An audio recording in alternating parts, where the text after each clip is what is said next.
आने वाले फ्यूचर में, अभी जब आप लोग बूढ़े होंगे तो इनको आप लेफ्टिनेंट जनरल के आसपास में देखेंगे। ये राफेल भी आ गया है और बहुत जल्दी आप उसमें बैठेंगे। हाइट भी ठीक ठाक है। UPSC CDSE 1 2022 all India rank 3 air force academy, all India rank 14 Indian military academy. क्योंकि एक पायलट के ऊपर जिम्मेदारी होती है और हजारों करोड़ का जहाज उसके हाथ में होता है।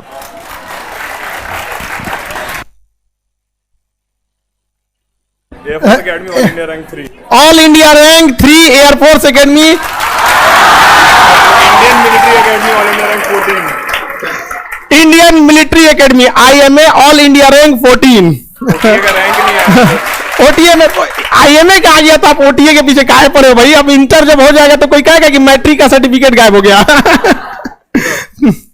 देखिए आप वहां गए ना जहां मेरा जाने का सपना था, यहाँ पे, तो ये वहां गए। Indian military academy rank 14, IMA rank 14, air force 3। तो अभी आप एयरफोर्स ज्वाइन कर लिए? हाँ सर, एयरफोर्स ही ज्वाइन करेंगे क्योंकि फर्स्ट प्रेफरेंस वो था। अच्छा। और फ्लाइंग फिट हो गए। फ्लाइंग फिट हो गए भाई, एयर फ्लाइंग ऑफिसर, वाह अभिनंदन। ये तो बहुत बढ़िया बात है। आज सबसे खुशी हो रही है सर कि आपको सामने देख रहे हैं। बताइए किसमें कितना रैंक था IMA?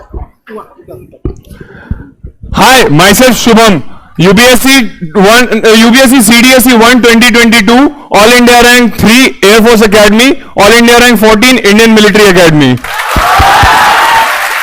और मैं सर के पहले बैच का जो ऑनलाइन आया था 2020 के सितंबर में, पॉलिटी का और ज्योग्राफी का उसका स्पेसिफिक स्टूडेंट हूं।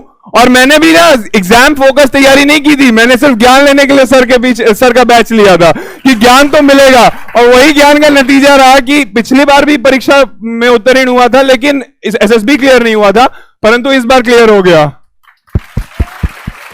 और सर से हमेशा YouTube पे मोटिवेशन और करंट अफेयर्स, आप लोग सब जानते ही हैं सर का ज्ञान क्या है, तो वही है हमारा। आप एयरफोर्स ज्वाइन कर रहे हैं? हाँ sir, flying officer. Preference sir, love तो हमेशा OTA ऑलिव ग्रीन है सर, इंडियन मिलिट्री एकेडमी, लेकिन फर्स्ट प्रेफरेंस वो था तो वही मिलेगा सर। राफेल आ गया। चलिए बढ़िया। आपका एक्चुअली क्या है ना, हाँ हाँ हाँ, मिठाई खिलाते हैं क्योंकि दोबारा हम बहुत आर्मी में सिलेक्शन के बाद काफी ज्यादा प्रोसीजर स्टिक हो जाते हैं, आर्मी मिलिट्री सबके। अब इनको हम क्या बोलेंगे कि अब आगे जाएंगे। अब आपको अगर IMA ज्वाइन करते हैं तो आप आने वाले फ्यूचर में, अभी जब आप लोग बूढ़े होंगे तो इनको आप लेफ्टिनेंट जनरल के आसपास में देखेंगे।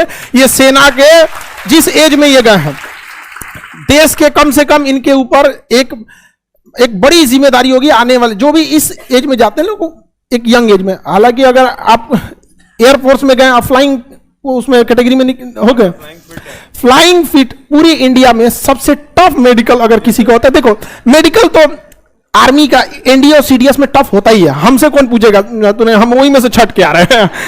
लेकिन उनमें भी हम तो मिलिट्री के ही मेडिकल से छट गए थे, आर्मी के, उसमें भी सबसे टफ मेडिकल होता है तो फ्लाइंग का। फ्लाइंग मेडिकल से टफ कोई मेडिकल होता ही नहीं, क्योंकि एक पायलट के ऊपर जिम्मेदारी होती है और हजारों करोड़ का जहाज उसके हाथ में होता है। और उसके अलावा जहाज चलता फिरता बारूद है, उसमें कितनी हथियारें हैं, कितना मिसाइल है, उसके अंदर कितना फ्यूल टैंक है। अब पता चला पायलट वहां गया और इसमें बेहोश हो गया, नहीं दिक्कत हो जाएगा वहां। और जब वो जाएंगे 6G तक चला जाता है वहां पे। आप देखे होंगे एयरफोर्स के पायलट को हरे रंग का एक सूट पहनते हैं, चेन लगा रहता है, और ठीक से चल नहीं पाते, ऐसे ऐसे चलते होंगे यहाँ पर, उन्हें पूरा प्रेशर भरा रहता है वहां, उसको लिंक किया जाता है जहाज से।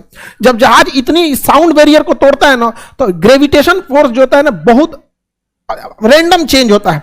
कभी नॉर्मल G से वैल्यू चली जाती है 6G 5G, ब्लड सर्कुलेशन रुक सकता है, यहाँ पे एकदम आंख ना काम करना बंद हो जाएगा। तो वो सूट होता है, अलग से प्रेशर वहां कर, छोटे से जहाज के अंदर जब जिम्मेदारी दी जाती है तो हमें भी बहुत खुशी होती है कि जो लोग यहाँ है, कल को दिन अखंड भारत में ये लोग और ढेर सारा आशीर्वाद आपको, और आपसे बहुत उम्मीद है। राफेल भी आ गया है और बहुत जल्दी आप उसमें बैठेंगे। हाइट भी ठीक ठाक है, हाइट बहुत ज्यादा मांगता है, 1 महीना आधा आधा कर देते हैं। हाँ हाँ, वरना हम इतना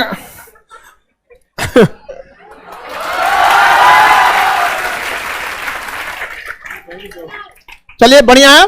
अब बहुत जल्दी हम आपको देखना चाहते हैं एक बार, ताकि कारनामे आपके अखबार में निकले। ठीक है, खुश रहिए, खुश रहिए, ठीक है।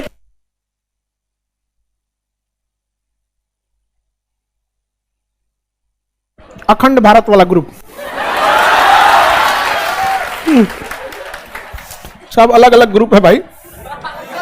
हाँ, तुमको क्या मजाक लगता है? हाँ, लड़ाई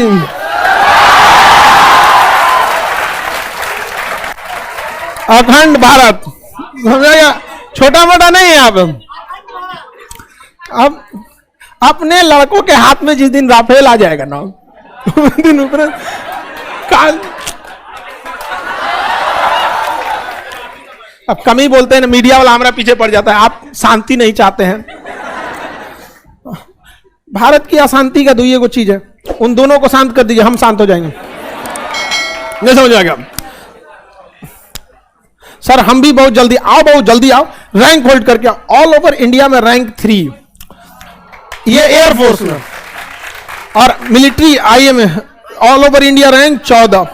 समझ रहे हैं कितना बड़ा रैंक है? सबसे टफ होता है फ्लाइंग मेडिकल पास करना।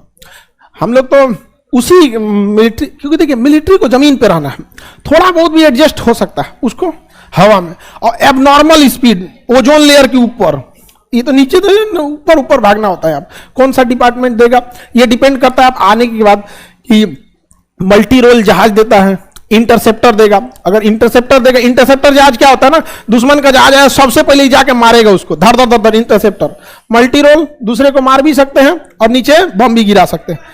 समझ में आ गया कि नहीं? तो पानी उनी नहीं